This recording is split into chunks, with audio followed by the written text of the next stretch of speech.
ஒரு ஊர்ல 4 நண்பர்கள் இருந்தாங்க. 4 பேரும் சோம்பேறிகள். 4 பேருக்கும் எந்த வேலையும் செய்யறதுக்கு உடம்பு வளையறதில்ல. இருந்தாலும் சோம்பேறித்தனத்துல ஒருத்தருக்கு ஒருத்தர் கொஞ்சம் வித்தியாசம் உண்டு. அதுக்கு தகுந்த மாதிரி அவங்களுக்கு பேர் அமைஞ்சு போச்சு. ஒருத்தன் கால் சோம்பேறி, இன்னொருத்தன் அரை சோம்பேறி, அடுத்தவன் முக்கால் சோம்பேறி, கடைசி ஆளு முழு சோம்பேறி.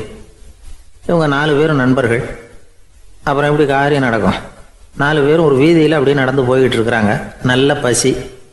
எங்கேயாவது சோறு போடுவாங்களா அப்படின்னு பார்த்துக்கிட்டே வந்தாங்க.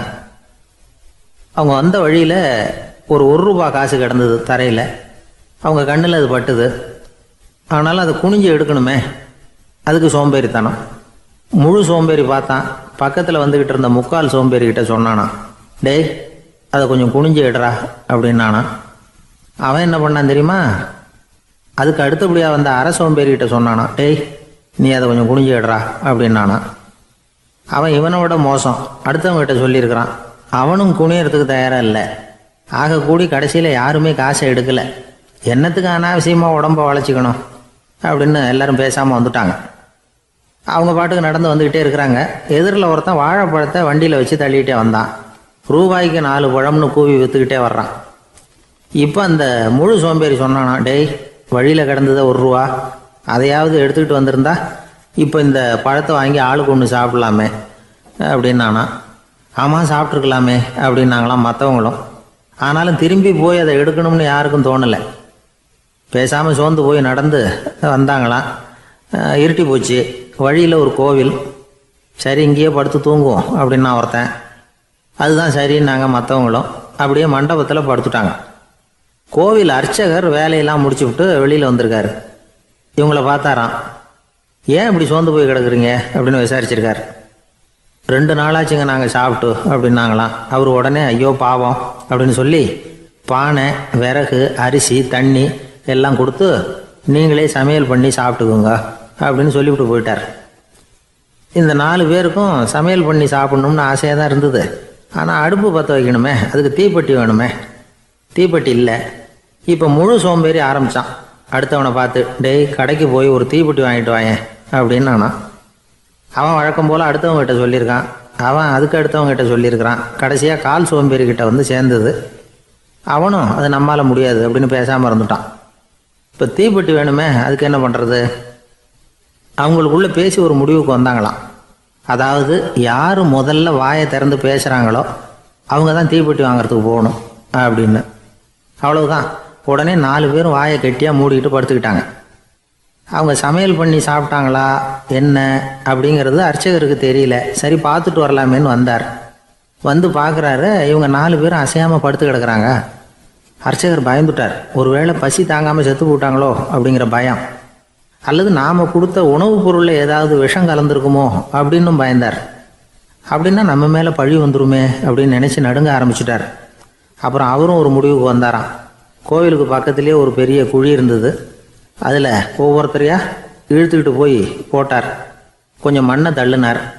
காலால் மிதித்தார். அவர் மிதித்த மிதி ஒருத்தன் அடி வயத்தில் போட்டுவிட்டுது. அவன் உடனே வலி தாங்காமல் ஐயோ அம்மான்னு அலறினான். உடனே நடந்தது என்ன தெரியுமா? மற்ற 3 பேரும் துள்ளி எழுந்திரிச்சாங்களாம். அவனை பார்த்து நீ தாண்டா தீப்பெட்டி வாங்க போகணும், நீ தாண்டா வாங்க போகணும், நீ தான் சத்தம் போட்ட அப்படின்னு சொல்லி ஆரம்பிச்சிட்டாங்களாம். அர்ச்சகர் பார்த்தார். இது பேய் மாதிரி தெரியுதுன்னு நினச்சிக்கிட்டு ஒரே ஓட்டமாக ஓடி போட்டாராம். கிராமப்புறங்களில் இப்படி ஒரு கதையை சொல்கிறது உண்டு. சோம்பல்ங்கிறது நம்ம முன்னேற்றத்துக்கு பெரிய தடை அப்படிங்கிறத நாம் புரிஞ்சுக்கணும். அதுதான் இந்த கதை சொல்கிற நீதி. ஒரு பள்ளிக்கூடத்தில் ஒரு புதுமையான போட்டி நடந்துதான். அதாவது சோம்பேறித்தனத்துக்கு பரிசு. அதில் 2வது பரிசு யாருக்குன்னு அறிவித்தாங்க. ஒரு பையன் எழுந்திரிச்சு மெதுவாக நடந்து போய் பரிசை வாங்கிட்டான். அடுத்தது முதல் பரிசு யாருக்கு அப்படின்னு அறிவிச்சாங்களாம். அவன் கடைசி வரிசையிலேருந்து கத்தனானா, ஐயா அதையும் அந்த பையன் மூலமாகவே கொடுத்து அனுப்பி வச்சுருங்க, இங்கே வந்தது நான் வாங்கிக்கிறேன் அப்படின்னானா. என்னுடைய நண்பர் ஒருத்தர், அவருக்கு ஜாதகத்தில் நம்பிக்கை உண்டு. அவரே ஜோசியம்லாம் பார்ப்பார். என்ன சார் இந்த காலத்தில் இதையெல்லாம் நம்பிக்கிட்டு இருக்கீங்களே அப்படின்னு கேட்டால், உங்களுக்கு ஒன்றும் தெரியாது சார். இந்த உலகத்தில் ஒவ்வொருத்தரும் அவங்கவங்க செய்கிற நல்லது கெட்டதுக்கு தகுந்த பலனை அனுபவிச்சே தீரணும் பார். அது மட்டும் இல்லை, ஒருத்தர் செத்துட்டா கூட அவன் செஞ்ச பாவ புண்ணியங்கள் கூடவே போய்கிட்டு இருக்கோம் பார். அது எப்படி கூட போவோம் அப்படின்னு குதர்க்கமாக கேட்டால், அதுக்கு அவர் ஒரு கதை சொன்னார். அது ரொம்ப சுவாரஸ்யமா இருந்தது. அது என்ன கதைன்னா, ஒரு ஊர்ல ஒருத்தர் இருந்தாராம். அவர் ஜோசியம் பார்க்கறதுல ரொம்ப கெட்டிக்காரரான். ஒருத்தருடைய தலைமுடியை மட்டும் அவர்கிட்ட காட்டினா போதும், அதை மட்டும் பார்த்துட்டு அவருடைய ஜாதகத்தையே அலசி விடுவாராம். அப்பேற்பட்ட திறமை. அந்த ஆள் ஒரு சமயம் கன்னியாகுமரி கடற்கரைக்கு போயிருந்திருக்கார். அங்க கரை ஓரமா ஒரு மண்டை ஓடு கிடந்திருக்கு. அதை எடுத்து பார்த்துருக்கார். அந்த மண்டை ஓட்டை வச்சுக்கிட்டே அதோட ஜாதகத்தை அலசியிருக்கார். இந்த மண்டை ஓட்டுக்கு உரிய ஆசாமி வாழ்க்கையில ரொம்ப கஷ்டப்பட்டிருக்கணும், நிறைய கஷ்டத்தை அனுபவிச்சிருக்கணும். அது தாங்க முடியாம தான் கடல்ல விழுந்து தற்கொலை பண்ணிட்டு இருக்கான் அப்படிங்கிறத அவர் கணிச்சுட்டார். இருந்தாலும் இந்த மண்டை ஓடு இன்னமும் அனுபவிக்க வேண்டியது பாக்கி இருக்கு அப்படிங்கிறத அவர் உணர்ந்தாராம். அது சரி, ஒருத்தன் உயிரோடு இருக்கிற வரைக்கும் நல்லது கெட்டதை அனுபவிக்க முடியும், செத்ததுக்கு அப்புறமும் பாக்கி இருக்குன்னா அதை எப்படி அனுபவிக்கிறது? இந்த மண்டை ஓட்டுக்கு இன்னும் கொஞ்சம் பாக்கி இருக்குங்கிறது அவருக்கு புரிஞ்சதே தவிர அதோட அர்த்தம் என்னங்கிறது சரியா விளங்கல. சரி, இதை இன்னும் கொஞ்சம் விவரமா ஆராய்ச்சி பண்ணுவோம் அப்படின்னு நினைச்சுக்கிட்டு அதை தன்னுடைய வீட்டுக்கு எடுத்துட்டு போயிட்டார். அந்த மண்டை ஓட்டை ஒரு பெட்டியில வச்சு பூட்டினார். தன்னுடைய தனி அறையில அதை பத்திரமா வச்சுக்கிட்டார். தினமும் ராத்திரி ஆனதும் தன்னுடைய மனைவியை பார்த்து, நீ போய் பூஜை அறையில தனியா படுத்துக்க அப்படின்னு சொல்லிவிட்டு தினம் ராத்திரி 12 மணிக்கு பெட்டியை திறந்து அவர் பார்ப்பார். மண்டை ஓடு அப்படியே இருந்தது தவிர இன்னும் கொஞ்சம் பாக்கி இருக்குங்கிறதுக்கு அர்த்தம் அவருக்கு விளங்கல. அந்த மண்டை ஓட்டுக்கு இன்னும் என்ன பாக்கி இருக்க போகுது? எப்படியோ ஒரு 10 நாள் போச்சு. அந்த வீட்டம்மாவுக்கு சந்தேகம் வந்துட்டுது. நம்ம வீட்டுக்காரரு நம்மளை தனியா ஏன் தூங்க சொல்றார் அப்படிங்கிற சந்தேகம். உடனே பக்கத்து வீட்டு அம்மா கிட்ட விஷயத்த சொல்லியிருக்கிறாங்க. அந்த அம்மா உடனே, நீ கவலைப்படாத, நான் கண்டுபிடிச்சி சொல்றேன் அப்படின்னு சொல்லிவிட்டாங்களாம். அன்னைக்கு ராத்திரியே ஜன்னல் வழியா எட்டி பார்த்துருக்குறாங்க. இந்த ஆள் மண்டை ஓட்டை கையில வச்சுக்கிட்டு அது திருப்பி திருப்பி பார்த்துக்கிட்டு இருக்கிறான். அதை பார்த்துட்டாங்க. மறுநாள் காலையில அவரோட மனைவியை பார்த்தாங்க. ஏம்மா, உன் வீட்டுக்காரருக்கு நீ முதல் மனைவியா 2வது மனைவியா அப்படின்னு கேட்டாங்களாம். எனக்கு தெரிஞ்ச வரைக்கும் நான் ஒருத்தி தான் அவருடைய மனைவி அப்படின்னாங்களாம் அவங்க. அப்படி இல்லை, நீ அவருக்கு 2வது மனைவி. முதல் மனைவியின் மண்டை ஓட்டை தான் அவர் தினமும் ராத்திரியில் எடுத்து பார்த்துக்கிட்டு இருக்கிறார் அப்படின்னாங்க அடுத்த வீட்டு அம்மா. அப்படியா விஷயம் அப்படின்னு சொல்லிவிட்டு கணவன் வீட்டில் இல்லாத நேரமா பார்த்து அந்த மண்டை ஓட்டை எடுத்து கொண்டாந்து ஒரு உரல்ல போட்டு உலக்கையால குத்தி நொறுக்க ஆரம்பிச்சுட்டாங்க. வெளியில போயிருந்த அந்த ஆள் அப்பதான் உள்ள நுழைஞ்சார். மண்டை ஓடு உலக்கை கிட்ட குத்து வாங்கிட்டு இருக்கு. அது அனுபவிக்க வேண்டியது இன்னும் கொஞ்சம் பாக்கி இருக்குங்கிறதுக்கு அர்த்தம் எனக்கு இப்பதான் புரிஞ்சுது அப்படின்னாராம் அவர். இந்த கதையிலேருந்து நாம இன்னொரு நீதியையும் புரிஞ்சுக்கணும். அதாவது நம்ம வீட்டை பத்தி நமக்கு புரியாததெல்லாம் அடுத்த வீட்டுக்கு. ஒரு ஊர்ல ஒரு ஆள் இருந்தான். நிறைய பணம் சேர்த்தான். அவனுக்கு சம்பாதிக்க தெரியுமே தவிர செலவு பண்ண தெரியாது.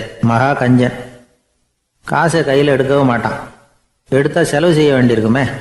அதனால இப்படியே அவன் காலத்தை ஓட்டி விட்டான். வயசாயிட்டுது. அவனுடைய மனைவி ஒரு நாள் கேட்டாங்க, இவ்வளவு நாளா நீங்க என்னை எங்கேயுமே அழைச்சிட்டு போனதில்லை, இப்போவாவது அழைச்சிட்டு போகக்கூடாதா அப்படின்னாங்க. எங்க போகணும் சொல்லுன்னா.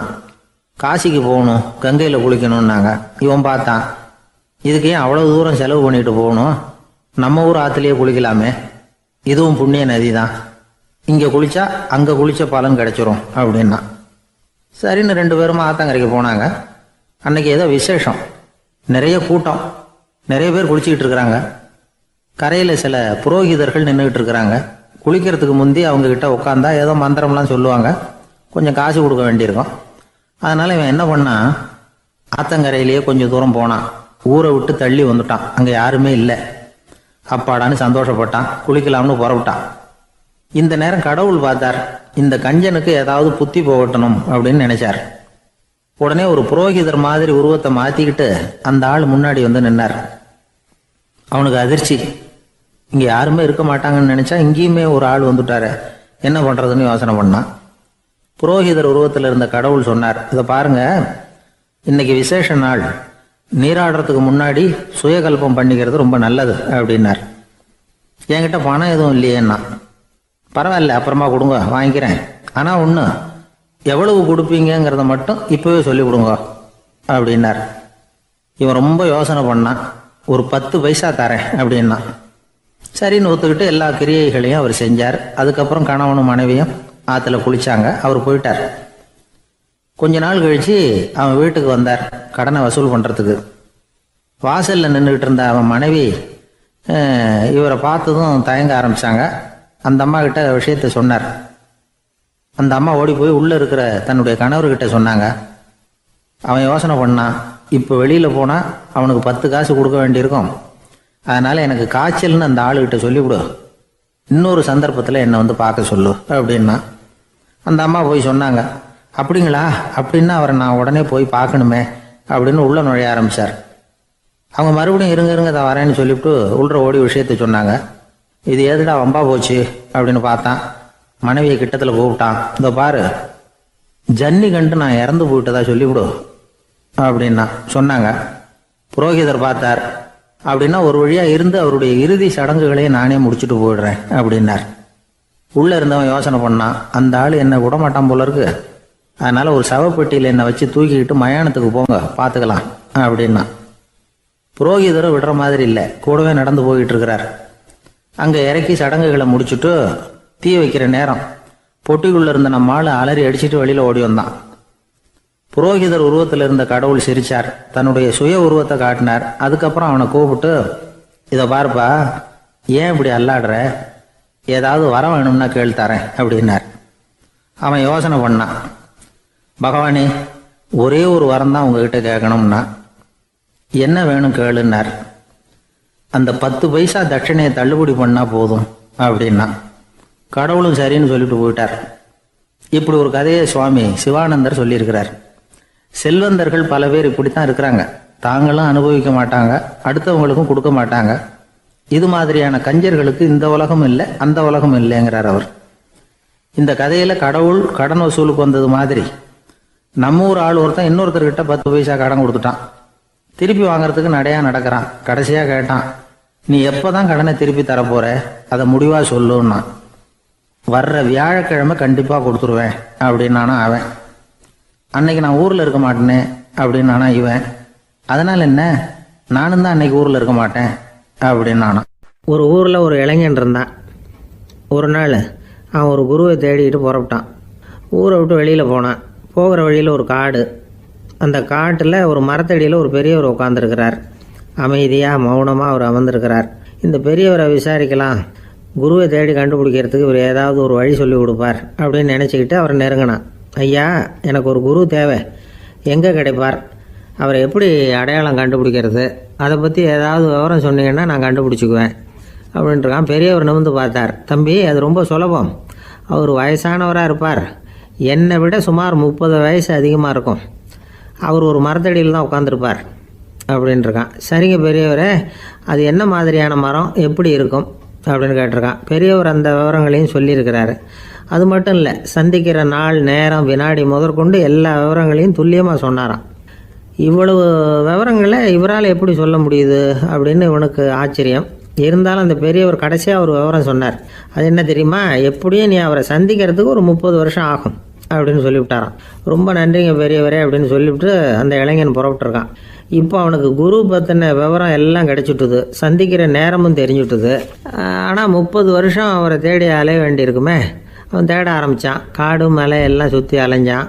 பல வருஷங்கள் தேடினான், அழுத்து போயிட்டான். கடைசியில் அவனுக்கும் வயசாகிட்டுது. கடைசியில் தன்னுடைய சொந்த ஊருக்கே திரும்பி போய்கிட்டு இருந்தான். அங்கே ஒரு மரத்தடியில் அவன் தேடிக்கிட்டு இருந்த குருநாதர் கிடைச்சார். யார் அவருன்னா, 30 வருஷத்துக்கு முன்னாடி வழி சொல்லி கொடுத்தாருல அதே பெரியவர். அவருக்கு இப்போ 30 வயசு அதிகமாக இருந்தது. அதே மரம். அன்னைக்கு பெரியவர் சொன்ன அடையாளம் இப்போ பொருத்தமாக இருந்தது. இப்போ அந்த பெரியவர் சொன்னார், சரியாக வந்து சேர்ந்துட்டேன், வா, உனக்காக தான் நான் இவ்வளவு காலமும் காத்துக்கிட்டு இருந்தேன் அப்படின்னாரான். என்ன சொல்கிறீங்கன்றிருக்கான். 30 வருஷத்துக்கு முன்னாடி என்கிட்ட வந்தியே, அப்போவே என் காலம் வந்து முடிஞ்சு போயிருந்தது.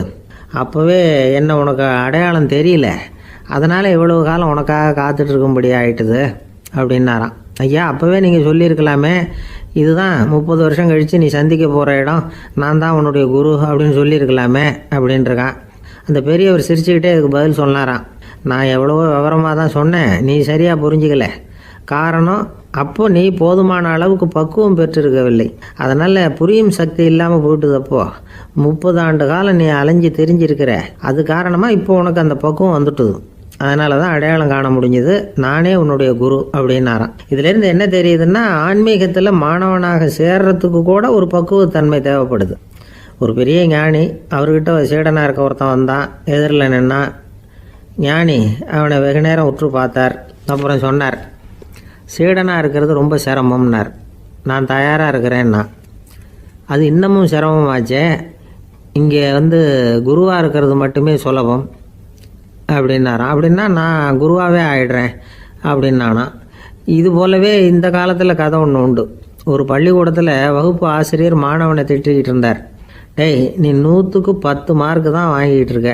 இவ்வளவு மோசமாக நீ படித்தா கடைசியில் மாடு மேய்க்கிறது கூட லாய்க்கு இல்லாதவனா ஆயிடுவேன்.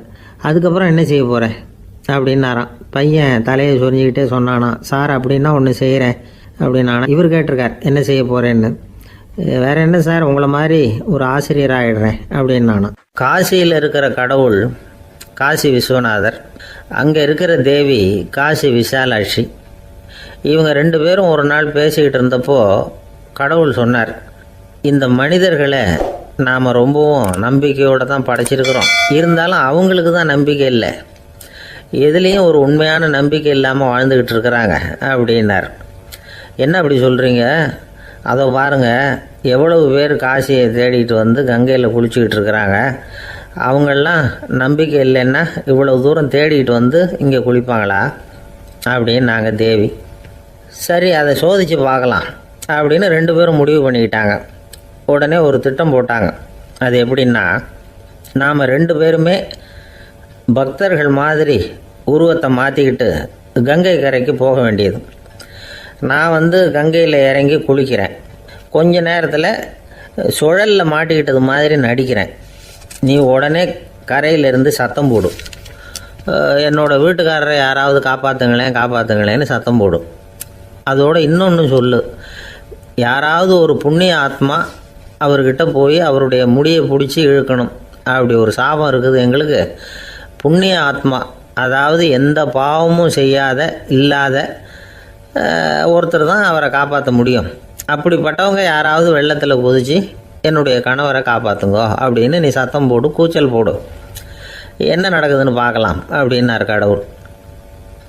சரின்னு சொல்லி 2 பேருமா சாதாரண பக்தர்கள் மாதிரி கங்கை கரைக்கு சேர்ந்தாங்க. அவர் இறங்கி குளித்தார். திட்டம் போட்டது மாதிரியே சுழலில் மாட்டிக்கிட்டது மாதிரி கத்துனார். கரையில் இருந்த அந்த அம்மா, ஐயோ என் கணவரை காப்பாற்றுங்களேன், யாராவது காப்பாற்றுங்களேன்னு கத்துனாங்க. பல பேர் ஓடி வந்தாங்க. உடனே இவங்க, பாவம் இல்லாத புண்ணிய ஆத்மா ஒருத்தரால் தான் என்னுடைய கணவர் காப்பாற்றப்படணுங்கிறது விதி, அப்படி ஒரு சாபம் இருக்குது, அதனால் புண்ணிய ஆத்மா யாராவது அவர்கிட்ட போய் அவர் முடியை பிடிச்சி தூக்கினா அவரை காப்பாற்றி கொள்ளலாம் அப்படின்னாங்க. இவங்க இப்படி சொன்னதும் எல்லாரும் திகைச்சு போய் நின்றுட்டாங்க. ஒவ்வொருத்தருக்கும் அவங்க செஞ்ச பாவம்லாம் ஒவ்வொன்றா ஞாபகத்துக்கு வர ஆரம்பிச்சுட்டுது. சரி, இதுக்கு நாம் லாயக்கு இல்லை அப்படின்னு சொல்லி ஒதுங்கி போக ஆரம்பிச்சிட்டாங்க எல்லாம். இந்த சமயத்தில் யாரோ ஒருத்தர் வேகமாக ஓடி வந்தார். ஆற்றுல குதித்தார். அவர்கிட்ட போனார், முடியை பிடிச்சார், தூக்கினார், அவரை காப்பாற்றி கரைக்கு கொண்டுட்டு வந்துட்டார். அப்படி காப்பாற்றின அந்த ஆளை இவங்க 2 பேரும் தனியாக கூப்பிட்டுக்கிட்டு ஒரு மண்டபத்துக்கு வந்துட்டாங்க. விசாரிக்கிறாங்க. நீ யாரப்பா அப்படின்னு கேட்குறாங்க. ஏதும் தெரியாத மாதிரி. நான் இந்த ஊர் அன்ன சத்திரத்தில் வேலை செய்கிற ஒரு சமையல்காரன் அப்படிங்கிறார். நீ கங்கையில் குளிக்கிறது உண்டான்னு கேட்டிருக்காங்க. நான் இந்த ஊர்லேயே தான் இருக்கிறேன், இருந்தாலும் தினமும் கங்கையில் குளிக்கிறது இல்லை, எப்பாவது ஒரு நாள் அங்கே குளிப்பேன் அப்படின்னார். கங்கையில் மூழ்கி எழுந்திரிச்சா பாவம்லாம் தொலையும்னு சொல்கிறாங்க. அப்படி இருக்கிறப்போ அங்கே இன்றைக்கி கங்கையில் குளிச்சுக்கிட்டு இருக்கிறவங்கெல்லாம் தங்களை புண்ணிய ஆத்மாவா நினைக்கல. கங்கையில் குளிக்காத நீ உன்னை புண்ணிய ஆத்மாவா நினச்சி என்னை காப்பாற்ற வந்திருக்கிற, அது எப்படி அப்படின்னு கேட்டார். அதுக்கு அந்த ஆள் சொல்கிறான், கங்கையில் குதித்ததுக்கு அப்புறம் தானே உங்களை காப்பாற்ற போகிறோம். அப்படி குதிக்கும் பொழுது என்னுடைய பாவம்லாம் போயிருக்கும்ல, நான் புண்ணிய ஆத்மாவாக ஆயிருப்பேனே, அதனால தான் துணிஞ்சு உங்களை காப்பாற்றினேன் அப்படின்னா.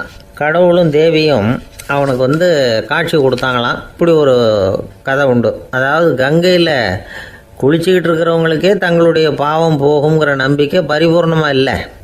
குளிக்காத ஒருத்தனுக்கு அந்த நம்பிக்கை இருந்தது. அதனால் அவனால் கடவுளை பார்க்க முடிஞ்சது. கடவுளை நாமளும் பார்க்க முடியுமா முடியாதா அப்படிங்கிற குழப்பம்லாம் நமக்கு வேண்டியதில்லை. நம்பிக்கையோடு வாழணுங்கிற உண்மையை மட்டும் இந்த கதையிலேருந்து புரிஞ்சுக்கிட்டா போதும். ஏன்னா இந்த கதையை கேட்டுட்டு ஒரு நண்பன் குதர்க்கமாக ஒரு கேள்வி கேட்டான். ஏன் சார், கங்கையில் குளித்தா பாவம் போயிடும்னு சொல்கிறீங்களே, நான் எனக்கு வேண்டாத ஒருத்தனை அழைச்சிட்டு போய் கங்கையிலேயே தள்ளி விட்டுட்டு அதுக்கப்புறம் அங்கேயே முழுக்க போட்டுட்டு நான் செஞ்ச பாவத்தை அதுலேயே கழுவி விட்டுட்டு மறுபடியும் உங்ககிட்ட வந்துடுறேன்னு வச்சுக்கோங்க, நீங்கள் என்னை புண்ணிய ஆத்மான்னு ஏற்றுக்குவீங்களா அப்படிங்கிறான். ஆள் கொஞ்சம் அசந்தான் நம்மளே அங்கே அழைச்சிட்டு போனாலும் போயிடுவான். ஜவஹர்லால் நேரு பிரதமராக இருந்த சமயம் அவர் ஒரு தடவை சென்னைக்கு வந்திருக்கிறார்.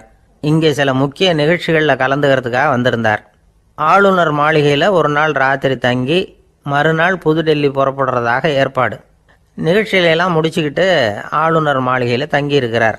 அன்றைக்கு இரவு படிக்கிறதுக்கு ஒரு முக்கியமான புத்தகம் அவருக்கு தேவைப்பட்டது. அந்த சமயத்தில் உலக அளவில் ஒரு முக்கியமான பொருளாதாரம் சம்பந்தமான ஒரு புத்தகம் வெளியாகி இருக்கிற விஷயம் அவருக்கு தெரியும். அந்த புத்தகம் மெட்ராஸுக்கு வந்திருக்குமா, அது இங்கே கிடைக்குமா அப்படின்னு விசாரிச்சிருக்கிறார் நேருஜி.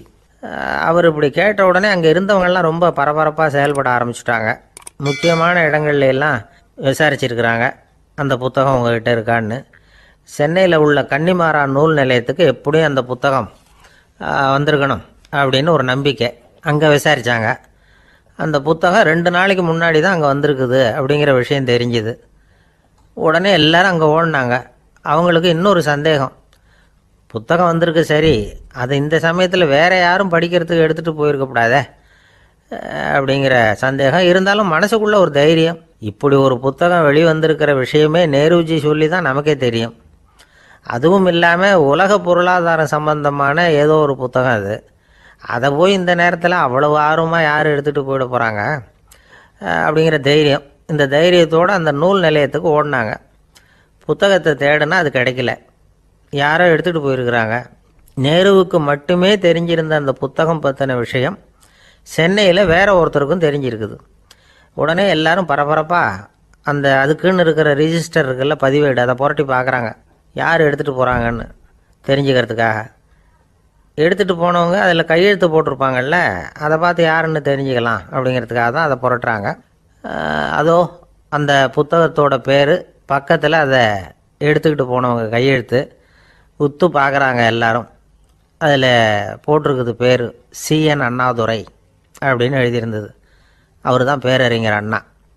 நேரு படிக்க விரும்பின ஒரு புத்தகத்தை அதே நேரம் படிக்க விரும்பின இன்னொரு தலைவர் இவர். படிக்கிறதுல அவருக்கு இருந்த ஆர்வத்தை நாம் தெரிஞ்சுக்கணும்னா அதுக்கு எவ்வளவோ சம்பவங்கள் இருக்குது. கடைசி காலத்தில் அவர் அடையாறு மருத்துவமனையில் படுத்திருக்கிறார். அவருக்கு ஒரு முக்கியமான அறுவை சிகிச்சை செய்ய வேண்டியிருக்குது அவசரமாக. அமெரிக்காவிலேருந்து டாக்டர் மில்லர் வந்திருக்கிறார். அவர்கிட்ட கேட்குறார், டாக்டர் நாளைக்கே அறுவை சிகிச்சை செய்ய போகிறீங்களா அப்படின்னு. ஆமாங்கிறார் டாக்டர் மில்லர். நாளைக்கு மறுநாள் செஞ்சுக்கிறேனே அப்படின்னாரான் அண்ணா. ஏன் ஏதாவது நாள் பார்க்குறீங்களான்னு கேட்டிருக்கார். இல்லை, ஒரு புத்தகத்தை படிச்சுக்கிட்டு இருக்கிறேன், அதை நாளைக்குள்ளே முடிச்சிருவேன், அதுக்கப்புறம் நான் இறந்தாலும் கவலை இல்லை அப்படின்னாரான் இவர். அவர் தான் அறிஞர் அண்ணா. சங்ககால நூல்கள்லேருந்து சமீபத்தில் வந்த நூல்கள் வரைக்கும் எல்லாம் அவர் படிச்சிருக்கிறார். ஒரு திருமண விழாவில் அவர் பேசும்பொழுது சொன்ன விஷயம் இது. சங்க காலத்தில் காதலியை மணக்க விரும்புகிறவனுக்கு அவனுடைய தந்தை வீர சோதனைகள்லாம் வைப்பார்.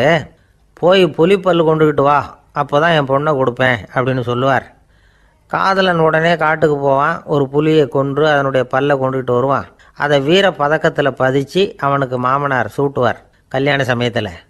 இப்போலாம் காதலன் கிட்ட அப்படி சொல்ல முடியாது. இப்போலாம் காதலன்கிட்ட காட்டுக்கு போய் புலிப்பல் கொண்டுக்கிட்டு வான்னு யாராவது சொன்னால் புலி தான் மாப்பிள்ளையாக வந்து சேரும் அப்படின்னார். ஒரு விவசாயி விதைக்கிறதுக்காக வயல்வெளி பக்கம் போகிறார். விதைகளை அள்ளி வீசினார். அப்போ என்ன ஆச்சுன்னா, சில விதைகள் பாதை ஓரத்தில் விழுந்தது, சில விதைகள் முள் செடிகள் மண்டி இருந்த புதருக்கு இடையில் விழுந்தது, சில விதைகள் நல்ல நிலத்தில் விழுந்தது. பாதை ஓரத்தில் விழுந்த விதை என்ன ஆச்சுன்னா, அதெல்லாம் பறவைகள் கண்ணில் போட்டுவிட்டுது. உடனே உட்காந்து கொத்தி தின்னுட்டு போட்டுது. அதிகமாக மண் இல்லாத பாறை பகுதியில் விழுந்த விதையெல்லாம் லேசாக வேர் விட்டு முளைக்க ஆரம்பிச்சிது. அதுக்கப்புறம் வேர் கீழேயும் ஆழமாக போக முடியல, மேலேயும் சூரிய வெப்பம் அதிகம் தாங்க முடியல, எல்லாம் காஞ்சி கருகி போட்டுது. புதர் பகுதியில் சில விதைகள் விழுந்தது இல்லையா, முள் செடிகள் காடாக மண்டி போயிருந்தது. அதனால் முளைச்சி வர்ற செடிக்கு நெருக்கடி அதிகமாக போட்டுது, சரியாக வளர முடியல, விளைச்சலும் சரியாக இல்லை. நல்ல நிலத்தில் விழுந்த விதைகள் மட்டும் நல்லா முளைச்சிது, நல்லா வளர்ந்தது, விளைச்சலும் பிரமாதமாக இருந்தது. இந்த கதையை சொல்லிவிட்டு கேட்க செவியுள்ளோர் கேட்கட்டும் அப்படிங்கிறார் இயேசு பெருமான். ஆமாம், இயேசு கடலில் நின்ற படகு ஒன்றில் உட்காந்துருக்கிறார். கடற்கரையில் ஏராளமான மக்கள் உட்காந்துருக்கிறாங்க. அந்த சமயத்தில் தான் இயேசு ஓமைகள் மூலமாக மக்களுக்கு பல உண்மைகளை சொல்லிகிட்டு இருக்கிறார். மக்கள் அந்த கதையை கேட்டுட்டு ஒன்றும் புரியாமல் முழிக்கிறாங்க. அதை கவனித்த இயேசு அந்த ஓமையை விளக்க ஆரம்பித்தார். இதில் அந்த விதைக்கிறவர் தான் இறைவன். அவருடைய வார்த்தைகளை விதைக்கிறார். அந்த வார்த்தைகளை கேட்கிற மக்கள் அந்த விழுந்த விதைகள் மாதிரி 4 வகையானவர்கள்.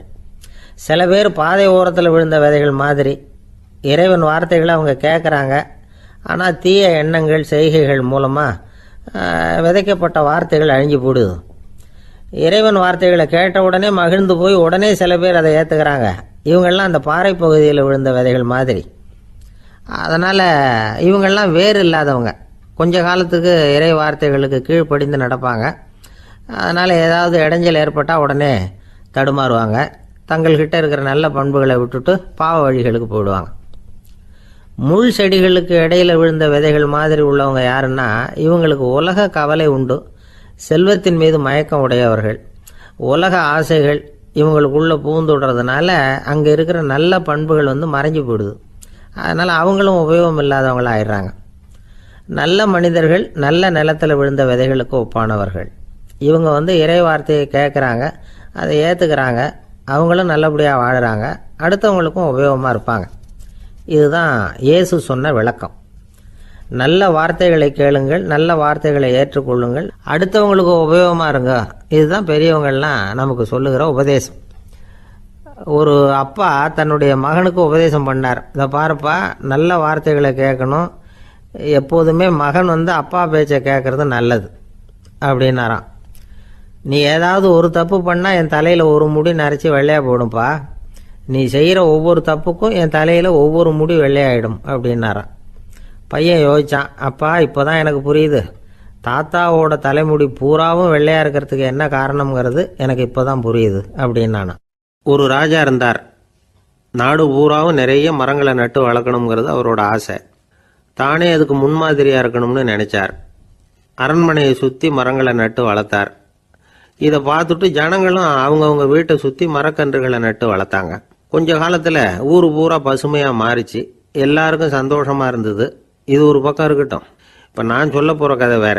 அதாவது அந்த ராஜா ஒரு நாள் தன்னுடைய அரண்மனையை சுற்றி இருக்கிற விதவிதமான மரங்களை எல்லாம் போய் பார்த்தார். எப்படி இருக்கிறீங்க அப்படின்னு ஒவ்வொரு மரத்துக்கிட்டையும் விசாரிச்சாராம். எந்த மரமும் சந்தோஷமாக இருக்கிறதா தெரியல. அது அதுக்கும் மனசில் ஒரு குறை.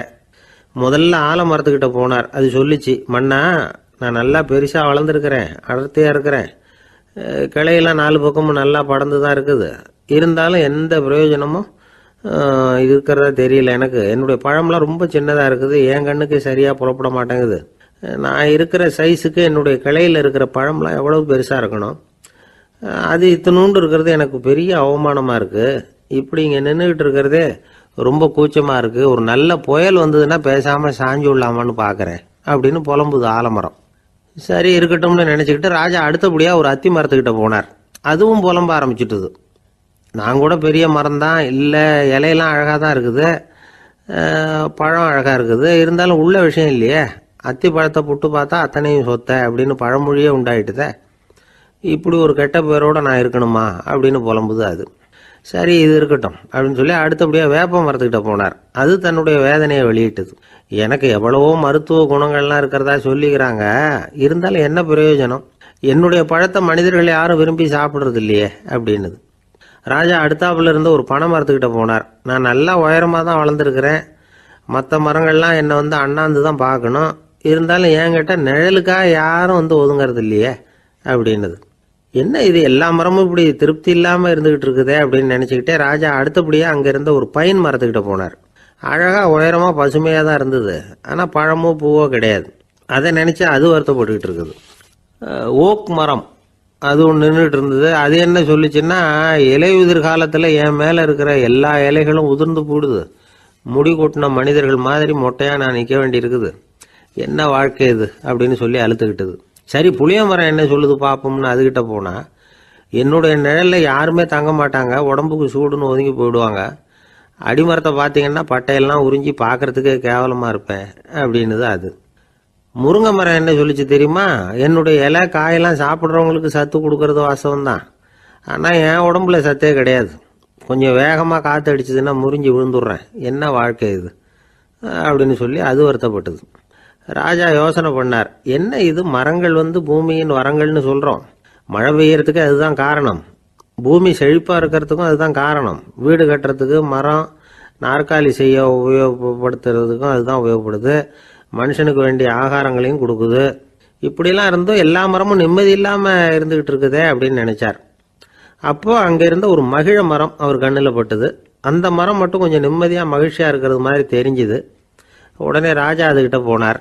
உனக்கு மனசில் எதுவும் குறை இல்லையான்னு கேட்டார். இல்லை, நான் சந்தோஷமாக தான் இருக்கேன்னு அந்த மகிழ மரம். அப்படியான்னு ஆச்சரியமாக கேட்டார் ராஜா. ஆமாம் மன்னா, இந்த இடத்துல நீங்கள் ஒரு முருங்கை மரத்தையோ வேப்ப மரத்தையோ கூட நட்டிருக்கலாம்.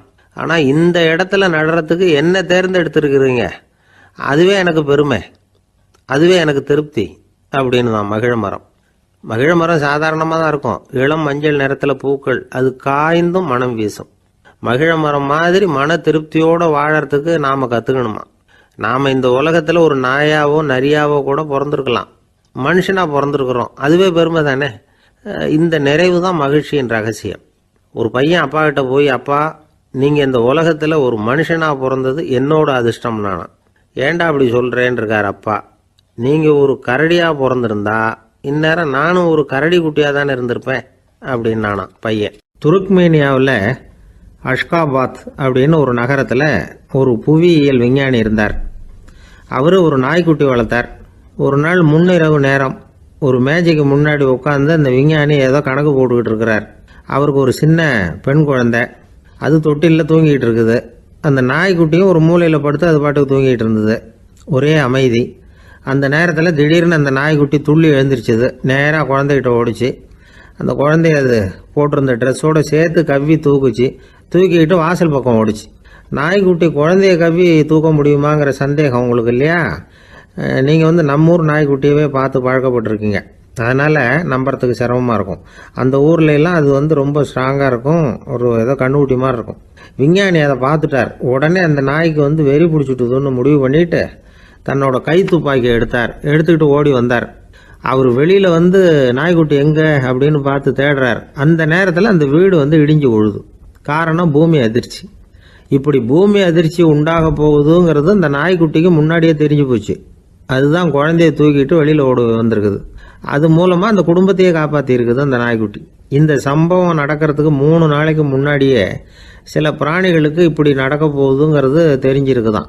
ஆமாம், அந்த நகரத்தில் 3 நாளைக்கு முன்னாடியே பாம்பு, பல்லி இதெல்லாம் அது தங்கியிருந்த வலையை விட்டு வெளியில் ஓடி வந்துட்டுது. அதே மாதிரி அங்கே இருந்த புறாவெல்லாம் பறந்து போயிடுச்சான். இதே மாதிரி யுகோஸ்லோவியாவில் கூட ஒரு நகரம், அங்கே ஒரு நாள் ராத்திரி ஒரு மிருக காட்சி சாலையில் திடீர்னு ஒரு பெரிய கலவரம், கூச்சல், குழப்பம். அங்கே இருந்த கழுதை, புலி, யானை, பறவை எல்லாம் கண்ணாபின்னான்னு கத்த ஆரம்பிச்சுட்டுது. நேர் யானை அதுக்குன்னு போட்டிருந்த தடுப்பையே தாண்டி குதித்து வெளியில் வந்துட்டுதான். மறுநாள் தான் எல்லாருக்கும் விஷயம் புரிஞ்சுது. அடுத்த நாள் காலையில் அங்கே பூமி அதிர்ச்சி உண்டாயிட்டுது. இப்போ பாருங்க, அதாவது மனுஷனை போய் தீர்க்க தரிசி அது இதுன்னு சொல்லிட்டு இருக்கிறோம். இவனை விட அது பரவாயில்லைன்னு தோணுது. அதாவது மிருகங்கள் ஒன்று நடக்க போகுதுங்கிறத முன்னாடியே புரிஞ்சுக்குதே. சரி, இதெல்லாம் எப்படி அது முன்கூட்டி புரிஞ்சுக்குது? அதுதான் படைப்பு ரகசியம். அதை கண்டுபிடிக்கிறதுக்கு தான் மனுஷன் ஆராய்ச்சி பண்ணிகிட்டு இருக்கிறான். விஞ்ஞானிகளோட ஆராய்ச்சியெல்லாம் ஒரு பக்கம் இருக்கட்டும், வீட்டுக்குள்ளேயே சில ஆராய்ச்சி பண்ணி பாருங்களேன். இப்போ சில யோசனை சொல்லி அதை சோதனை பண்ணி பாருங்க அப்படின்னு ஒருத்தர் சொன்னாராம். அதாவது இப்போ மழை வருமா வராதா அப்படின்னு தெரிஞ்சுக்கணுமா, உடனே ஒரு பூனைக்குட்டி பின்னாடியே மெதுவாக போய் அது என்ன செய்யுதுன்னு கவனித்து பார்க்கணும். பூனைக்குட்டி தன்னோட பாதத்தினால சுகத்தில் அப்படி கீறிக்கிட்டு இருக்கும். அப்படி கீறினா கண்டிப்பாக மழை வரும். சில சமயம் பூனைக்குட்டி அப்படியே மல்லாந்து படுத்துக்கிட்டு பாதத்தை உயர தூக்கும், அப்படியும் புரளும். இப்படி செஞ்சதுன்னா அன்னைக்கும் மழை இருக்காது. அதனால் முன்னாடி இருந்தது மழை வர்றதுக்கு அறிகுறி, இது மழை இல்லைங்கிறதுக்கு அறிகுறி. பறவைகள், பிராணிகள் இதுகளோட நடவடிக்கைகளை பார்த்துட்டு அதையெல்லாம் அடிப்படையாக வச்சு தான் காலநிலையை கண்டுபிடிக்கிற கருவிகளை கண்டுபிடிச்சிருக்கிறாங்க. வாத்து இருக்குல்ல, சில சமயம் தன்னோட அழகை தன்னோட இறகுகளில் அப்படியே புதைச்சிக்கும். அப்படி செஞ்சால் குளிர்காலம் வரப்போகுதுன்னு அர்த்தம். பருவநிலை குளிராக மாறப்போகுதுங்கிறதுக்கு இதுதான் அறிகுறி. சிட்டுக்குருவி இருக்குதுல்ல, அதெல்லாம் புழுதியில் உழுந்து புரளும், சிறகுகளை படபடன்னு அடிச்சுக்கும். அப்படி செஞ்சால் மழை வரப்போகுதுன்னு அர்த்தம். ஒன்று மட்டும் நாம் நல்லா தெரிஞ்சுக்கணும், இயற்கையின் சீற்றம்னு சொல்கிறோம் இல்லையா, இயற்கை ஏன் நம்ம மேலே கோவப்படுது? இயற்கையை நாம் அனுசரித்து போகிறதில்ல, அதனால் கோவப்படுது. காடுகளை அழிக்கக்கூடாது, விலங்குகளை கொல்லக்கூடாது, இயற்கை ஏற்படுத்தி வச்சிருக்கிற சமநிலையை கெடுக்கக்கூடாது. அதை புரிஞ்சுக்கிட்டு வாழ்ந்தோம்னா பூமியும் நடுங்காது, நாமளும் நடுங்க வேண்டிய அவசியம் இருக்காது. ஒருத்தர் இருந்தார், சாராய கடைக்கு போனாராம், நிறைய சாப்பிட்டார். அப்புறம் சொன்னார், இது ரொம்ப அற்புதமான சரக்கு போல் இருக்குது, உள்ளே போன உடனே இந்த பூமியே நடுங்கிறது மாதிரி இருக்குது எனக்கு அப்படின்னாராம். இதுக்கு கடைக்காரர் சொல்லியிருக்கார், நீங்கள் சாப்பிட்டது வெறும் பச்சை தண்ணி தாங்க, இப்போ ஏற்பட்டிருக்கிறது நிஜம் பூமி அதிர்ச்சி அப்படின்னாராம். பக்தின்னு சொல்கிறோம் இல்லையா, அது 3 வகைப்படும் அப்படிங்கிறார் ஒரு பெரியவர். அது என்ன 3 வகைன்னா, தெய்வ பக்தி, அடியார்கள் பக்தி, குரு பக்தி. அடியார் பக்தியை விட தெய்வ பக்தியை விட குரு பக்தி தான் ரொம்பவும் சிறந்ததுங்கிறார் அவர். தெய்வத்துக்கிட்ட செஞ்ச பாவம் குருநாதர்கிட்ட தீர்ந்துருமா, குருநாதர்கிட்ட செஞ்ச பாவம் தெய்வத்துக்கிட்ட போனாலும் தீராதான். இப்படி பெரியவங்களாம் சொல்லி வச்சிருக்கிறாங்க. ஒரு காடு, அங்கே அயோத தௌமியர் அப்படின்னு ஒரு தபோதனர், அவர் பல மாணவர்களை ஒன்றா சேர்த்து ஒரு குருகுலம் நடத்திக்கிட்டு இருக்கிறார். பல தரப்பட்டவங்க பல திறப்பட்டவங்க மாணவர்கள் அதில் சேர்ந்து படிச்சுக்கிட்டு இருக்கிறாங்க. பாஞ்சால ராஜகுமாரன் ஒருத்தனும் அந்த குருகுலத்தில் சேர்ந்து படிச்சுக்கிட்டு இருக்கிறான். அவன் பேர் ஆருணி. பெரிய இடத்து புள்ள, இருந்தாலும் படுப்பில் ரொம்ப கெட்டிக்காரனாக இருந்தான். அவன் தான் அங்கே முதல் மாணவன். ஒரு நாள் குருநாதர் அந்த அரசகுமாரனை கூப்பிட்டார்.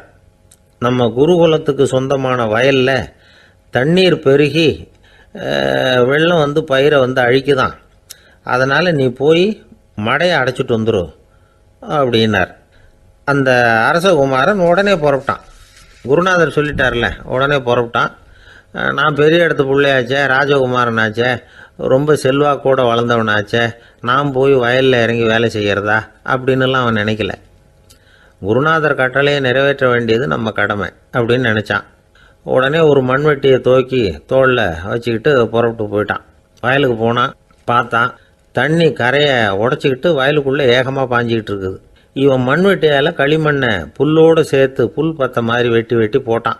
இருந்தாலும் மடையை அடைக்க முடியல. தண்ணி அதை மீறி வந்துக்கிட்டே இருக்குது. தண்ணி வேகமாக வயலுக்குள்ளே போய்கிட்டே இருக்குது. போடுற பத்தையெல்லாம் கரைஞ்சி கரைஞ்சி போயிட்டுருக்கு. இருந்தாலும் இவன் தன்னுடைய முயற்சியை கைவிடலை. வெட்டி வெட்டி போட்டுக்கிட்டே இருக்கிறான். காலையில் அங்கே போனவன் சாயந்தரம் வரைக்கும் இப்படி செஞ்சுக்கிட்டு இருக்கிறான். உடம்பும் மனசும் ரொம்பவும் சோர்ந்து போச்சு. இருந்தாலும் குருநாதர் இட்ட கட்டளையை நிறைவேற்றாமல் இருக்கிறோமேங்கிற ஒரு குறை அவனுக்கு இருக்குது. குரு கட்டளையை நிறைவேற்றாத நான் இன்னமும் இருக்கணுமா அப்படின்னு யோசனை பண்ண ஆரம்பிச்சிட்டான். என்ன செய்யலாம்னு பார்த்தான். நம்ம குருநாதர் இட்ட பணிக்காக இந்த உடம்பையே தியாகம் பண்ணலாம் அப்படின்னு முடிவு பண்ணான். தண்ணி பாயுதில்ல, அதுக்கு குறுக்க விழுந்து அப்படியே மடையை அடைச்சிக்கிட்டு அப்படியே படுத்துட்டான். இது மற்றவங்களுக்கு தெரியாது.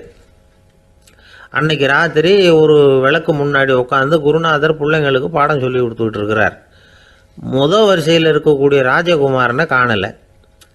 நம்ம ஆருணி எங்கே போனா அப்படின்னு சொல்லி மற்ற மாணவர்களை விசாரித்தார். இப்போ அவங்க சொன்னாங்க, சுவாமி அவன் காலையில் வயலுக்கு மடையை அடைக்கிறதுக்காக போனான், நீங்கள் தான் போக சொன்னீங்க, இன்னும் திரும்பி வரல அப்படின்னு அவர் பையன். குருநாதர் உடனே ஒரு தீவெட்டி எடுத்துக்கிட்டு மாணவர்களை அழைச்சிக்கிட்டு வயலுக்கு போனார். அங்கே போய் பார்த்தா ஆளை காணும். ஆருணி ஆருணின்னு சொல்லி சத்தம் போட்டு கூப்பிட்டு பார்க்குறார். நான் இங்கே இருக்கேன் குருநாதா அப்படின்னு காலுக்கு அடியிலேருந்து ஒரு சத்தம் வருது. குனிஞ்சு பார்த்தா அவன் மடையில் படுத்துருக்கிறான். என்னப்பா இதுன்னார். காலையிலேருந்து இந்த மடையை அடைச்சி பார்த்தேன் சுவாமி, முடியல, அதனால் இப்படி குறுக்க படுத்துட்டேன். என்னை தாண்டறதுக்கு பயந்து போய் தண்ணியை தேங்கி நின்றுட்டுது அப்படின்னா. அவனுடைய குரு பக்தியையும் அவனை தாண்டறதுக்கு அஞ்சு நிற்கிற தண்ணி தேக்கத்தையும் பார்த்துட்டு எல்லாரும் ரொம்ப ஆச்சரியப்பட்டு போயிட்டாங்களாம். ஆருணி எழுந்திரிச்சு வா அப்படின்னு கூப்பிட்டாரான் குருநாதர். அவன் தண்ணீரை பொழந்துக்கிட்டு எழுந்திரிச்சு வந்தானான். அதனால் அவனுக்கு உத்தாலகன் அப்படின்னு ஒரு பேர். உத்தாலகன்னா தண்ணீரை பிளந்தவன் அர்த்தம். அந்த உத்தாலகன் மாதிரி இந்த காலத்து மாணவர்களுக்கும் குரு பக்தி வேணும் அப்படின்னு சொன்னோம் ஒரு பள்ளிக்கூடத்தில். உடனே நிறைய மாணவர்கள் எழுந்திரிச்சு நின்னாங்க. சார், நீங்கள் எங்களை இன்னமும் சரியாக புரிஞ்சுக்கலன்னு நினைக்கிறோம். அன்னைக்காவது ஒருத்தன் அப்படி இருந்தான். இன்னைக்கு ஏகப்பட்ட உத்தாலகர்கள் இருக்கிறோம். எங்கள் வாத்தியார் கட்டளை இட்டா இப்போவே அது மாதிரி வயலுக்கு போய் மடையில் குறுக்கப்படுத்துக்கிறதுக்கு இந்த வகுப்பில் உள்ள அத்தனை பேரும் தயாராக இருக்கிறோம் அப்படின்னாங்க. அப்படியா அப்படின்னு சொல்லி கேட்டோம் ரொம்ப சந்தோஷமாக. ஒருத்தன் ரொம்ப அடக்கமாக எழுந்திரிச்சான். அப்புறம் சொன்னான், ஆமாம் சார், வகுப்பில் இவர் நடத்துகிற பாடத்தை கேட்டுக்கிட்டு இருக்கிறத விட பேசாமல் போய் மடையில் படுத்துடுறது ஒன்றும் கஷ்டமான காரியமாக இருக்காது. அதனால தான் எல்லாரும் அங்கே போகிறேன்னு சொல்கிறோம் அப்படிங்கிறான். ஐயா, உங்கள் பேரை தொடர்ந்து தினம் கேட்டுக்கிட்டு இருக்கிறேன் அப்படின்னார் ஒருத்தர். தொடர்ந்து கேட்குறீங்களே, உங்களுக்கு காது வலிக்கலையா அப்படின்னு கேட்டோம். பேசுகிற உங்களுக்கே வாய் வலிக்கலை அப்படிங்கிறப்போ கேட்குற எங்களுக்கு எப்படி காது வலிக்கும் அப்படின்னார். நம்ம உடம்புல ஒரு அதிசயம் என்ன தெரியுமா? ரொம்ப நேரம் நாம் நடக்கிறோம்னு வச்சுக்கோங்க, கால் வலிக்கும். ரொம்ப நேரம் வேலை செஞ்சால் கை வலிக்கும், உடம்பு வலிக்கும். ரொம்ப நேரம் பார்த்துக்கிட்டே இருந்தால் கண்ணு வலிக்கும். ரொம்ப நேரம் பேசிக்கிட்டே இருந்தால் வாய் கூட வலிக்கும். ஆனால் ரொம்ப நேரம் கேட்டுக்கிட்டே இருக்கிறதுனால காது வலிக்கிறது இல்லை. அதனால் கேட்கறதுக்கு முக்கியத்துவம் கொடுத்தாங்க நம்ம பெரியவங்க. திருவள்ளுவர் தேவையில்லாமல் வார்த்தைகளை உபயோகப்படுத்த மாட்டார். ஒரு திருக்குறள்னு எடுத்துக்கிட்டாவே அதில் மொத்தம் 7 வார்த்தைகள், அவ்வளவுதான். அப்படி 7 வார்த்தைகள் மட்டுமே உள்ள ஒரு திருக்குறளில் வள்ளுவர் ஒரே வார்த்தையை 5 தடவை உபயோகப்படுத்தியிருக்கிறார், திரும்ப திரும்ப பயன்படுத்தியிருக்கிறார். அப்படின்னா அதை எந்த அளவுக்கு வலியுறுத்தி சொல்கிறார் அப்படிங்கிறத நாம் புரிஞ்சுக்கணும். அது என்ன குறள்? செல்வத்துள் செல்வம் செவிச்செல்வம், அச்செல்வம் செல்வத்துள் எல்லாம் தலை. செவிச்செல்வம்ங்கிறது அவ்வளவு முக்கியமானது. கற்றலின் கேட்டல் நன்று. அதிகம் கேட்கணுங்கிறதுக்காகத்தான் எவ்வளவு கேட்டாலும் காது வலிக்கிறது இல்லை. குறைச்சலாக பேசணும், அதிகமாக கேட்கணும். இன்னொரு விஷயம் கவனிங்க, நம்ம உடம்புல கண்ணுக்கு மூடி இருக்குது, எதையாவது நாம் பார்க்க விரும்பலைன்னா உடனே கண்ணை மூடிக்கலாம். நம்ம வாய்க்கு மூடி இருக்குது, பேச விருப்பம் இல்லையா, வாயை மூடிக்கலாம். மூக்குக்கு கூட மூடிக்கிற வசதி இருக்குது, எதையாவது முகர விருப்பம் இல்லையா, மூச்சை அடக்கிக்கலாம். ஆனால் பாருங்கள், காதுக்கு மூடி கிடையாது, அதை கையால் தான் மூட முடியும். யார் என்ன சொன்னாலும் அது நல்லதோ கெட்டதோ காதில் விழுந்துக்கிட்டு தான் இருக்கும். அறிவு தான் நல்ல விஷயங்களை எடுத்துக்கிட்டு கெட்ட விஷயங்களை விட்டுடணும். நல்ல கருத்துக்கள் நம்ம காதில் நிறைய விழுந்துக்கிட்டே இருக்கணும். அதை கேட்டு நாம் நல்லபடியாக வாழணுங்கிறது தான் படைப்பின் விருப்பம். ஆன்மீகவாதிகள் கூட ஒன்று சொல்லுவாங்க, அதாவது ஆன்மீக பாதையில் நீங்கள் முன்னேறணும்னா முதல்ல சிரவணம் செய்யணும்பாங்க. அதாவது பெரியவங்க சொல்கிற நல்ல கருத்துக்களை கேட்கணும் அப்படின்னு அதுக்கு அர்த்தம். அதனால் யார் நல்ல கருத்துக்களை சொன்னாலும் அதை காது கொடுத்து கேளுங்க. இவ்வளவு கருத்துக்களையும் நம்ம நேயர் ஒருத்தர்கிட்ட சொல்லிகிட்டு இருந்தோம். அவரும் சரி சரின்னு தலையாடிக்கிட்டே இருந்தார். அப்புறம் சொன்னார், நீங்கள் சொல்கிறது சரிதான் சார், காதுக்கு மூடி இல்லைங்கிறது ரொம்ப சரி. அதனால தான் உங்கள் தகவல் கூட நாங்கள் விரும்புகிறோமோ இல்லையோ தினம் காதில் விழுந்துக்கிட்டு இருக்குது அப்படின்னார். எங்களுக்கு ரொம்ப பெருமையாக இருந்தது. அப்படியா அப்படின்னோம். ஆனாலும் என்ன மாதிரி சில பேர் நீங்கள் தகவல் சொல்கிற சமயத்தில் காதில் மூடி இல்லையேன்னு சொல்லி கவலைப்படுறதில்ல சார் அப்படின்னார். ஏன்னு கேட்டோம். காதை மூடுறதுக்கு தானே வசதி இல்லை, ரேடியோவை மூடுறதுக்கு வசதி இருக்குதுல்ல, அதனால் டக்குன்னு அதை மூடி வச்சுருவோம் அப்படின்னார். கங்கை கரை தோட்டம் பக்கத்தில் ஒரு ஆசிரமம், அங்கே ஒரு பெரியவர் தங்கியிருக்கிறார். அவர் தான் ராமகிருஷ்ண பரமஹம்சர். அந்த ஆசிரமம் இருந்த இடம் கரக்பூர். வங்காளத்தில் பொதுவாக எல்லாரும் மீன் சாப்பிட்றது உண்டு. கங்கையில் குளிச்சுட்டு கையில் ஒரு மீனோடு வர்றது வழக்கம். இவர் இருக்கிற இடத்துக்கு கங்கையில் படகு வழியாக வரணும். அப்படி தான் எல்லோரும் வருவாங்க. வர்றவங்கள ஒன்று கூட்டி ஆன்மீக விஷயங்களை பற்றி பேசிக்கிட்டு இருப்பார். ஒவ்வொரு நாள் ஒவ்வொருத்தர் நகரத்துக்கு போகணும், வரும்பொழுது மீன் கொண்டுகிட்டு வரணும். அதுக்கு ஒரு அட்டவணையே உண்டு ஆசிரமத்தில். அது பிரகாரம் ஒரு நாள் சுவாமி யோகானந்தர் படகில் போனார். படகை செலுத்தினவங்க ராமகிருஷ்ணரையும் சுவாமி யோகானந்தரையும் மற்றவங்களையும் பித்தர்கள் அப்படின்னு சொல்லி ஏளனமாக பேசினாங்க. அவங்க என்ன பைத்தியம் பிடிச்சவங்க அப்படிங்கிறது மாதிரி. சுவாமி யோகானந்தருக்கு ரொம்ப மென்மையான இதயம். இவங்க இப்படி கண்ணாபின்னான்னு பேசுகிறத பார்த்தா மீனை வாங்கிட்டு திரும்புகிறப்போ என்ன நடக்குமோ அப்படிங்கிற பயம் வேறு வந்துட்டுது அவருக்கு. அவ்வளவு மென்மையானவர். இதை தெரிஞ்சுக்கிட்ட ராமகிருஷ்ணர், யோகானந்தா இங்கே வா அப்படின்னு கூப்பிட்டார். இவர் கண்ணீரை தொடச்சிக்கிட்டே கிட்ட போனார். சொன்னார், ஐயா, படகு ஓட்டுறவங்க உங்களை பற்றி மோசமாக பேசுகிறாங்க. என்ன திட்டினா பரவாயில்ல, ஆனால் உங்களை அவங்க திட்டுறாங்க, அதை என்னால் தாங்கிக்க முடியல அப்படின்னார். இதை கேட்டதும் ராமகிருஷ்ணருக்கு கோபம் வந்துட்டு தான். என்னது, உன்னுடைய குருவை பற்றி அவங்க மோசமாக பேசும்பொழுது நீ சும்மா இருந்தியா, வெளியில் போ அப்படின்னு விட்டார். குரு நிந்தனை செய்கிறப்போ அதை கேட்டுக்கிட்டு சும்மா இருக்கலாமா? குரு நிந்தனையை கேட்டால் பாவம் இல்லையா? என்னை தூற்றும் போது அவங்க பாவம் செய்கிறாங்க, அதை கேட்டுக்கிட்டு நீ சும்மா இருந்தால் நீயும் பாவம் செய்கிற அப்படின்னாராம். அடுத்த நாள் சுவாமி நிரஞ்சனானந்தர் போக வேண்டிய நாள். இவர் படகுல போகும்பொழுதும் அதே மாதிரி நடந்துதான். அவங்க மோசமாக பேச ஆரம்பித்தாங்க, திட்ட ஆரம்பித்தாங்க. அப்படி கேலி பண்ண ஒருத்தனை இவர் என்ன பண்ணார், பலார்னு கன்னத்தில் அரைஞ்சிட்டார். இன்னொருத்தனை கங்கையில் தூக்கி எறியறதுக்கும் தயாராகிட்டார். அதுக்கப்புறம் அவங்க யாரும் வாயை திறக்கலை. மீன் வாங்கிட்டு வர்றப்பவும் படகுல ஒரே அமைதி, அவ்வளவு பயம் அவங்களுக்கு. ராமகிருஷ்ணர் கூப்பிட்டு விசாரித்தார் என்ன நடந்ததுன்னு. இவர் சொன்னார், அவர் யோகானந்தா போகும்பொழுது என்ன நடந்ததோ அப்படியே தான் இப்பவும் நடந்தது. குரு நிந்தனை செய்கிறத கேட்டுக்கிட்டு நான் சும்மா இருப்பேனா, ஒருத்தனை அப்படியே அரைஞ்சுட்டேன், இன்னொருத்தனை ஆற்றுல தூக்கி போட்டுருவேன்னு பயமுறுத்தினேன், அவ்வளவுதான் அப்படின்னாராம். இப்போவும் ராமகிருஷ்ணருக்கு கோபம் வந்துட்டு தான். என்ன இது, அணியறது காஷாயம், இருக்கிறது ஆசிரமம், உனக்கு இவ்வளவு கோபம் வந்ததுன்னா அப்புறம் என்னத்துக்கு ஆசிரமத்தில் இருக்கணும், பிரம்மச்சாரி எப்பவும் அமைதியாக இருக்கணும் அப்படின்னு அறிவுரை சொன்னாராம் ராமகிருஷ்ணர். அப்போ இவர் கேட்டாராம், ஏங்க அவருக்கு ஒரு விதமான அறிவுரை சொன்னீங்க, எனக்கு வேற விதமாக அறிவுரை சொல்கிறீங்க, இதில் எது உண்மை அப்படின்னு கேட்டிருக்கார். இதுக்கு ராமகிருஷ்ணர் சொன்ன பதில் என்னென்னா, அட அசடே, சக்கரத்தில் காற்று அதிகமாக இருந்தால் குறைக்கணும், குறைச்சலாக இருந்தால் கூட்டணும். அவன் சாது, அவனுக்கு அதிக உணர்ச்சி தேவை, உனக்கு படபடப்பு அதிகம், உனக்கு பொறுமை தேவை அப்படின்னாராம். இதில் உள்ள கருத்து என்னென்னா, கல்விங்கிறது எப்படின்னா அதை சூழ்நிலைக்கு தகுந்த மாதிரி கற்பிக்கணும். எல்லாருக்கும் ஒரே மாதிரி கற்பிக்கக்கூடாது. கேட்குறவர் தகுதி, புரிஞ்சுக்கிற திறமை, இதை பொறுத்து கல்வி அமையணும். ஆரம்ப காலத்தில் ஒரு குரு, அப்போ ஒரு சீடன் இருந்தான். அது வேடிக்கையான குரு, வேடிக்கையான சீடன். ஒரு ஆசிரமம். ஒரு நாள் ஒருத்தன் அவசரமாக அந்த குருவை தேடி வந்திருக்கிறான். என்ன விஷயம்னு விசாரித்தார் குரு. உங்கள் சீடர் என்னை அடிச்சுட்டார் அப்படின்னு புகார் பண்ணானான் அந்த ஆள்.